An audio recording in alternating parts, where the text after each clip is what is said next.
our heart for what that looks like. What does it mean to be at the top of the heap after starting your franchise 0-26, and especially this last decade, most recently, where they didn't see the playoffs at all? It means a lot. First, the nugget, the creamsicle, the origin of that is actually when they were founding it, it's actually a citrus reference to the oranges that they grow in Tampa. So that's what they want it to look like. It's been repurposed as creamsicle, but it actually goes back to oranges. And Peter, like, I have vivid memories, a lot of the guys you named, and just watching Vinny Testaverde, like a great quarterback, just looked terrible. Like they could barely line up. It was that bad. And I'm glad that you brought up the last decade too, because if you talk about all the 80s and all those teams and the last decade, it's a very tiny little drop in the bucket in their existence where they were good with Gruden. That's all we ever talk about and all those Hall of Famers. But other than that, it's a lot of suffering and a lot of nostalgia about uniforms, but not wins. Yeah, what I love is that you think about the past few years, and this team has literally been the butt of the joke. It's been Jameis Winston. He's turning the ball over, eating the W's. What's going on in Tampa? And that's why I keep going back to Tom Brady and this being one of the greatest walk-offs in sports, if he does pull this off, is that he did have choices. Like, let's not get it twisted. Tom Brady could have pulled power moves and booted out somebody starting quarterback this offseason if he wanted to. He could have went to Indianapolis if he wanted, a team that was ready to win right now, or so we thought. And he said, I'm choosing Tampa. Which, if you're a Tampa Bay Buccaneers fan, if you live in Tampa, talk about it. You could be the one that's wanted. Like, yeah, like oftentimes, what is it? The players are courted, right? It's the city tweeting you saying, "Come to our squad," and it's the organization flying you in on some type of helicopter or private jet. For Tom to say, I choose you. We had the Bachelor the other day. Like, he literally gave the rose to Tampa and said, it was like he put the hat on. That's it. You know what I mean? Like, it was national intention. Like a high school choosing his college, like a high schooler choosing his college. And I think that's really cool, man. And Tampa should be really proud because this was improbable. I got to be honest. Even though I called these guys making it to the Super Bowl, when it came out of my mouth, I said nature crazy, like most people. So it is crazy that they're here. Let's just see if they can finish the job. The reason I love these pieces that you do is because it's always new to me. Have I seen the footage from time to time? Yes. But did I watch the Buccaneers when they wore creamsicles? No, I did not. And so it's nice to learn. I can only speak then, Triggs, from my personal experience, and that starts with this show. Jameis Winston was our first guest on Good Morning Football. I really, truly feel earnestly that we have a special relationship with this team from the beginning. Jason Light came on our show, one of the first GMs to ever do it. Now GMs come on all the time, and he had fun with us. And he said, hey, Kyle, I have a sweating issue just like you do. I'll never forget that, because to me that was a little bit revolutionary to have so much fun with us as a fan base, one that stuck with their team even through the bad times that you just outlined. So I'm so happy for the fan base. They're getting what they deserve. We've been through our ups and downs with them. Kyle and I were down there last year. You were down there as well. We didn't see you, but Kyle and I were on a pirate ship. These are some of the most enthusiastic fans I've been around in the NFL, and they get slept on a little bit.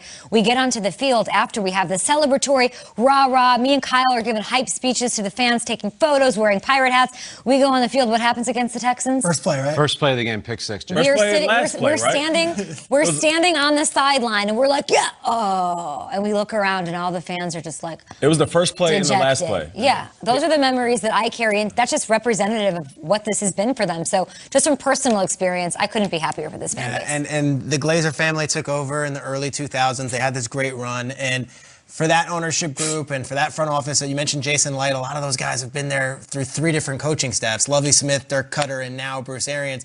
It's almost like it all came together and it somehow worked. Like, it's improbable because they put these players together, these pieces, but they've been building. You think about all these draft picks they've got, whether it be Levante David and Devin White and Vita Vea. Those are from the draft. So they have been building. Mike Evans has been there 7 years. They drafted him.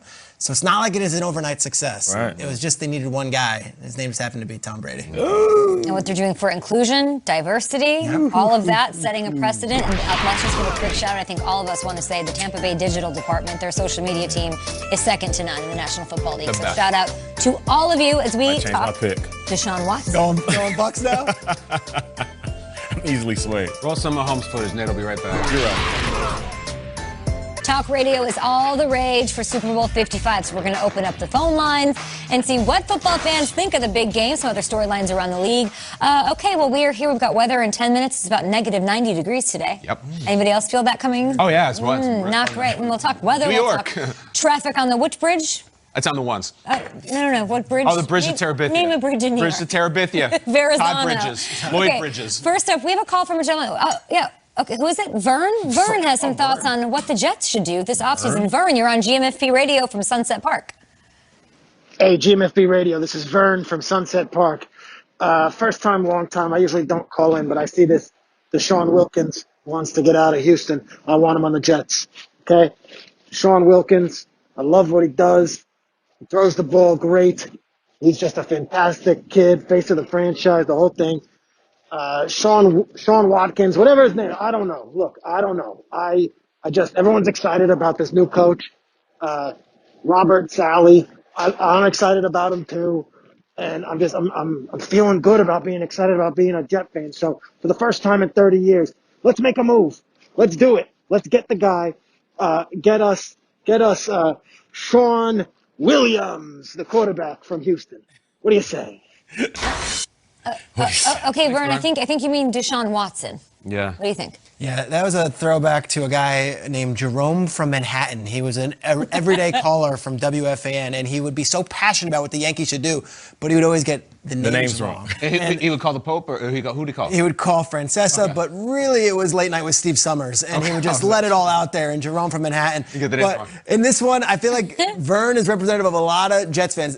They might not even know much about Deshaun Watson, but they're so drunk on the hire of solid, they're feeling good. It's like, we just hit like 6 times. Let's hit again. Let's just keep going. Like, it's so intoxicating. And I think there's something to it. There's like a positive energy to being a Jets fan right now. And talking to a lot of Jets fans the last few weeks, and Kay, Kyle, Nate, I think you guys talked to a bunch in this market. Yes. They want it all right now. They're looking at the Buccaneers and they're saying, well, they just went and got Tom Brady. Let's go get Deshaun Watson. And you know what? It's not that crazy an idea. Robert Sally. Robert Sally. Robert has Sally. me excited. Deshaun Wilkins. All right, this is WGMFB Radio. We've got more callers. Let's take a look here. Next up, we've got Saul from, what is it, Boynton Beach? Is that right? A few thoughts on Brady's chances in Super Bowl 55. Saul, you are live on WGMFB Radio. Hey there, WGMFB. Saul here. Born in Brighton Beach, retired to Boynton Beach. All week, the paper's telling me Tom Brady's gonna put Mahomes to the test in Super Bowl 55. Really? The man is 43 years old, which is 75 in football years. You think age doesn't matter? Then how come I can't beat my grandson Joshua in a game of Rummy Cube? I'm not saying Brady isn't a great player, but he's losing his touch. Remember the last Super Bowl he played in? The, quote, greatest quarterback of all time didn't even throw a touchdown pass. That's like ordering a BLT and just getting bread. Not to mention, we've seen him in like 37 Super Bowls already. After a year of doing the same thing every day, I'd like to think I could at least get a little variety from my football. I'm going crazy here. Every day it's cornflakes, tomato soups, and reruns of the Rockford Files. I told Roberta I'm sick of cornflakes, but every morning, there they are, sitting in a bowl. Dark times, my friends, dark times. Anyways, where was I? Oh yeah, Brady. Great player. Like a modern-day Sammy Bohr. But he doesn't stand a chance against this kid Mahomes. Try and convince me otherwise. I dare you. Oh, man. Okay, thanks, Saul. A little all over the place, but he kind of got to his point. Nate, what do you make of the cornflakes and Tom Brady? First of all, it's tough in those retirement homes. Saul is going through it every day. Cornflakes and tomato soup. Roberta, get him some Raisin Bran once in a while. Switch it Mix up. it up. Switch it up. You know, it's Saul's. Sometimes they really mix it up at those. Yeah, you ain't lying. That's why they want to be there and ain't the cornflakes. I don't want It to ain't see lying. It's like whatever Hollywood. They be direct. swinging in there. But no. Oh, boy. I feel him though. You know, because Saul is weathered. Saul? He's weathered. And he's like Sammy Bohr. Yeah, I'm just tired of the same old thing. Yeah. You know, and I want to switch it up. I want to spice it up. And for a lot of people, there is this fatigue. It's like, all right, we saw Brady in New England for so many years. Do we really want to see him host one more Lombardi? Like, will it feel different? And I'll tell you this, Saul, and everybody else who feels like this, it is going to be different. It's going to feel different. It's going to make you feel special. So for me, I'm going to say, go ahead and do that. Support Brady if he does win a Super Bowl. Okay. All right, Saul. This is interesting. For years, we've had this caller named Benny from Hohokus. Yes. Who calls and he screams about the Jets and all the New York teams. Earlier this fall, he called in and said he was now going as Benjamin from Buffalo. And he was moving to Buffalo, and he's a Yeah, I Bills fan. remember. He's starting a new life. And yeah, I just spoke to the call screener. And it's again Benny from Hohokus. Benny, are you still a Bills fan, or are you now back to your loyalty to New York City? Talk to us. Start spreading the news. Jets are winning today. Salah, Salah, Salah. You see, Bobby Salah's just like me. We're both bald. We both suck down the creatine. We both claim New York but live and work in Jersey. And we both deep down think we should put on the pads and play for gangrene. After years of losing in metropolitan life, we got a winner. No more Crazy Eyes Gase. No more Madame Tussauds Bulls. No more Fruit by the Foot Rexy. And no more Mangustus Gloop. My father was a longshoreman for 50 years, and he would cry tears of joy seeing the New York Jets have a coach we can be proud of. I want to grab this man, Robert Saleh, and kiss him on his giant, shiny head. And when we beat Mahomes by 40 in the title game next year, I'll be naked on the turnpike hitting the gritty. Woo! The Giants got a judge. The Jets got the executioner. Jets. Pitches and catches in 19 days. All right. So he's back. He's back. He had a little sojourn over to Buffalo, and now fine. Benny is back. He's back on. And I guess all it took was Robert Saleh, which is very exciting. The Jets won the room. They hired the coolest guy. And did Benny say that they're going to beat Mahomes by 40 in the title game because of that, man? Wants to kiss that man on the dome. And there's something about the turnpike. Doing the gritty naked on the turnpike. Gritty naked, Oh, that past part exit didn't escape 13A, IKEA. All right, well, Robert Saleh, we'll blame you if that happens. But I think to bring it back, Peter, who is